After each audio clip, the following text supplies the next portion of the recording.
Hay una sensación muy particular, ¿sabes? Esa que se instala en el estómago de cualquier inversor cuando se acerca la temporada de impuestos. Es una mezcla de, no sé, de deber cívico y un ligero pavor a la burocracia. Y si hay un formulario que encarna ese sentimiento a la perfección en España, es, bueno, el infame modelo 720. Hoy nos vamos a convertir en una especie de detectives fiscales. Nuestra misión es descifrar este formulario sobre bienes en el extranjero. Pero ojo, con un nivel de dificultad añadido. El laberinto específico de la Hacienda Foral de Vizcaya.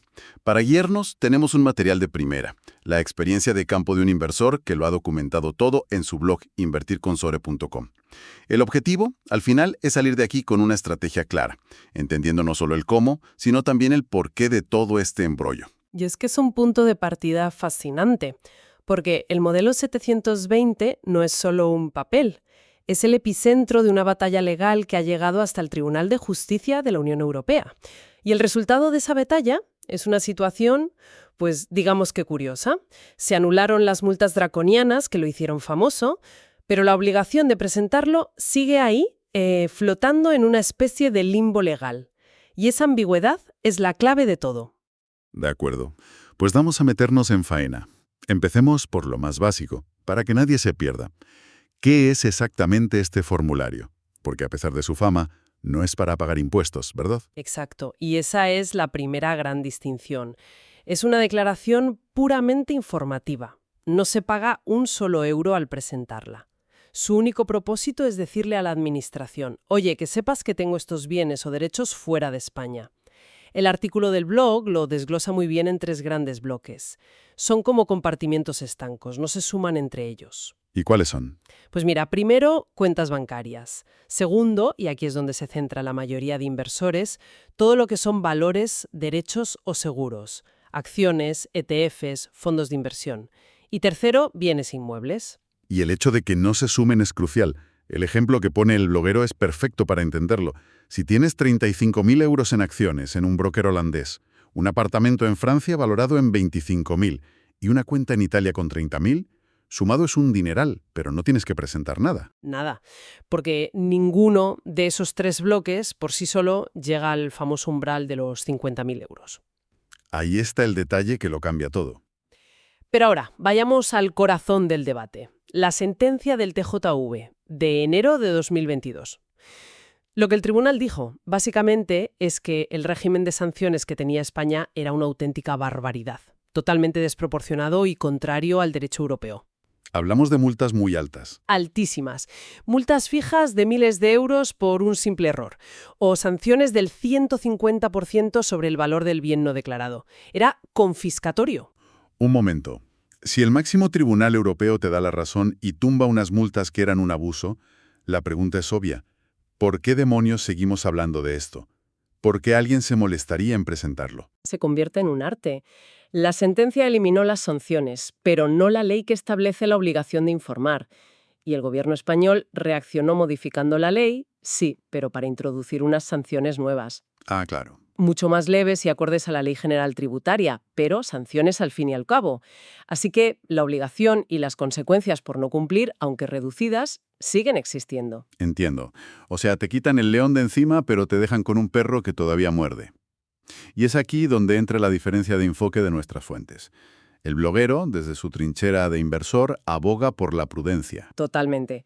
Su postura es, mira, especialmente en un territorio foral como Vizcaya, donde la normativa puede tener sus propias peculiaridades, no te compliques la vida. Cúmplelo y ya está. Eso, cúmplelo, preséntalo y duerme tranquilo.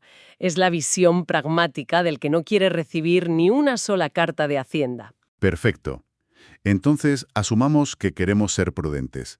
¿Quién está en el punto de mira? ¿Quién tiene que presentar este modelo por primera vez? La regla de oro son los 50.000 euros en uno de los 3 bloques. Pero el autor del blog explica muy bien que hay 2 formas de caer en la red. La primera, y más obvia, que el saldo de uno de los bloques a 31 de diciembre supere los 50.000 euros. Vale. La segunda es más útil, que aunque a fin de año estés por debajo, el saldo medio del último trimestre haya superado esa cifra. Basta con que se cumpla una de las dos. O sea que no vale venderlo todo el 30 de diciembre y volver a comprar el 2 de enero para la foto. Te pueden pillar por el saldo medio. Exacto. Y de nuevo, el plazo es del 1 de enero al 31 de marzo, para declarar lo que tenías a cierre del año anterior. Eso es.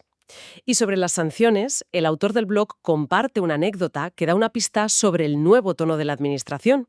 Llamó a la Hacienda de Vizcaya para consultar una duda y le dijeron que, por lo general, si detectan un error en el modelo, suelen llamar para que se subsane antes de iniciar un procedimiento sancionador. Hombre, eso es un alivio. No es una garantía, por supuesto, pero sugiere una actitud menos agresiva que en el pasado. De acuerdo, ya sabemos el qué, el por qué y el quién. Ahora viene el momento de la verdad, la parte central de este análisis. ¿Cómo demonios se hace esto en la práctica, si vives en Vizcaya? Porque el autor insiste en que las guías generales no sirven para nada. Y tiene toda la razón. El proceso en Vizcaya es un mundo aparte. El primer paso que describe es la recopilación de material, como si fuéramos a montar un mueble de IKEA, pero mucho menos divertido. Necesitas dos cosas, los datos y el software. Empecemos por los datos. ¿Qué hay que pedirle al broker? Utilizando el ejemplo de DeGiro que da el autor, el proceso es bastante directo. Tienes que entrar en tu cartera y exportar un listado de tus posiciones a fecha 31 de diciembre. Ese extracto es tu piedra roseta. Contiene la información vital, el código ISIN de cada acción o ETF, cuántas acciones tienes y, lo más importante, su valoración en euros en ese día exacto. Y aquí el autor hace una aclaración que me parece oro puro para evitar errores. En este modelo no se declaran ni los dividendos que has cobrado durante el año, Nada. ni las operaciones con derivados como opciones o futuros. Es una foto fija de tu cartera de valores a final de año. Y punto. Correcto. Y una vez tienes los datos, viene la segunda parte de este paso, que es donde la cosa se pone, un poco vintage. Hay que descargar un software específico de la Hacienda Foral de Vizcaya llamado Vila. Un software. Sí, no se rellena online en una web moderna. No, tienes que instalar un programa en tu ordenador. Tengo que admitir que la idea de tener que descargar un programa específico que, como advierte el autor, puede necesitar la última versión de Java, me transporta directamente a 2005. Con las herramientas web que existen hoy, parece un sistema increíblemente arcaico.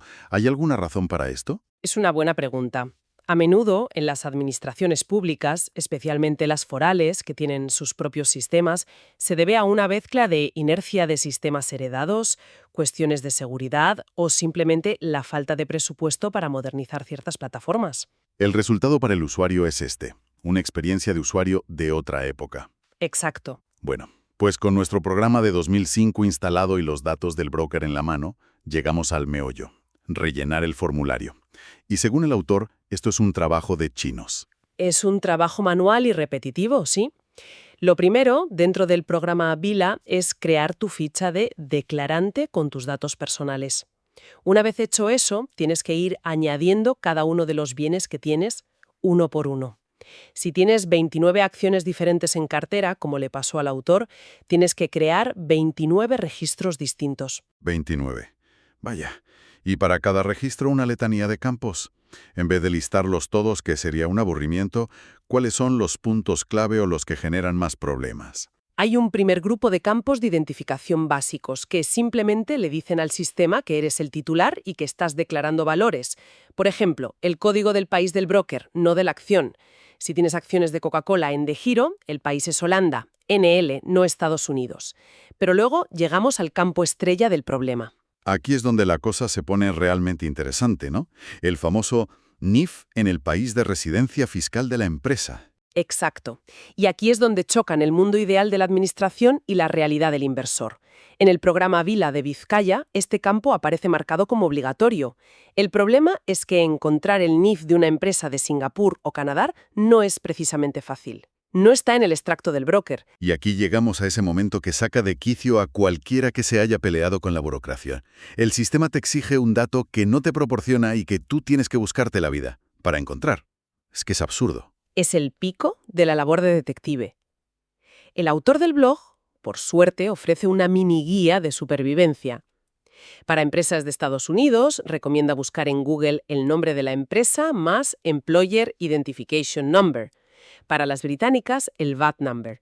Para las españolas, el CIF. Y da pistas para otros países. Es una ayuda impagable, pero demuestra lo roto que está el proceso. La responsabilidad de la investigación recae enteramente en el individuo. Pero lo más surrealista de todo es lo que le dijeron cuando llamó a Hacienda, ¿no es así? Sí, esto es la guinda del pastel. A pesar de que el programa lo marca como obligatorio, la persona que le atendió le dijo que no se preocupara en exceso si no lo encontraba o no estaba seguro, que no era un dato al que le dieran una importancia crítica. No me lo puedo creer. Es el choque frontal entre la rigidez del software y la flexibilidad humana. Increíble. Te obligo a rellenarlo, pero en realidad no me importa mucho. Parece un test de paciencia. Una vez superado este escollo, ¿qué más queda? El resto es más sencillo. Hay que indicar el país de la empresa. Ahora sí, si es Iberdrola, es España. Si es la primera vez que declaras ese bien. Y los datos clave. El valor total de esa posición en euros a 31 de diciembre, el número de acciones y tu porcentaje de participación, que normalmente será el 100%. Se repite este proceso para cada valor y al final el programa Vila genera un fichero con una extensión .720. Ese es el archivo que contiene todo tu trabajo. La imagen del autor creando 29 registros a mano es bastante elocuente. No es una tarea de 5 minutos, desde luego. Con ese fichero ya generado, entiendo que llegamos a la recta final. Eso es, el último paso, la presentación telemática. Hay que ir al portal eVizcaya de la Diputación Foral, identificarse con algún método como la clave BAC, que es la habitual para la declaración de la renta allí. Y supongo que habrá que buscar la opción para el modelo 720 y subir ese fichero mágico que hemos creado. Precisamente, el sistema te permite adjuntar el archivo .720. Te muestra un resumen final con el total de bienes y el valor total, y si todo está correcto, lo confirmas y ya está presentado. Misión cumplida. Aunque el autor añade un último consejo práctico, de esos que solo se aprenden a base de sufrir. El justificante no aparece al instante. No, y es un detalle importante para no entrar en pánico. Puede tardar un poco en reflejarse en el área personal. Él cuenta que de hecho la confirmación detallada y completa le llegó un par de semanas después, tanto por correo postal como en la sede electrónica. Así que paciencia. Muy bien. Hemos recorrido todo el laberinto. Si tuviéramos que destilar la esencia de todo este análisis, ¿cuál sería la conclusión? La conclusión es que el modelo 720 en Vizcaya es un ejemplo perfecto de la complejidad fiscal a la que se enfrenta un inversor minorista. A pesar de la victoria legal en Europa, la obligación persiste, envuelta en incertidumbre. El camino más seguro, como recomienda el bloguero, es el de la prudencia y la diligencia. Y su guía es un recurso extraordinario porque arroja luz sobre un proceso opaco y lo convierte en algo manejable, aunque tedioso. Me parece muy destacable que pida colaboración a sus lectores para mantener la guía actualizada, creando una especie de inteligencia colectiva para navegar la burocracia. Entonces, a pesar de todo, la recomendación final es armarse de paciencia y cumplir. Pero todo esto nos deja con una reflexión final para el futuro, ¿no? El propio autor menciona el uso de herramientas de IA para encontrar datos como los NIF. Esto abre un debate interesante. Totalmente. A medida que la tecnología permite a los ciudadanos invertir globalmente con un solo clic, la administración parece responder con herramientas y procesos anclados en el siglo pasado. La pregunta es, ¿hacia dónde vamos? ¿Veremos en el futuro un sistema donde los datos de brokers extranjeros se integren automáticamente, de forma similar a como ya ocurre con los bancos nacionales en la declaración de la renta?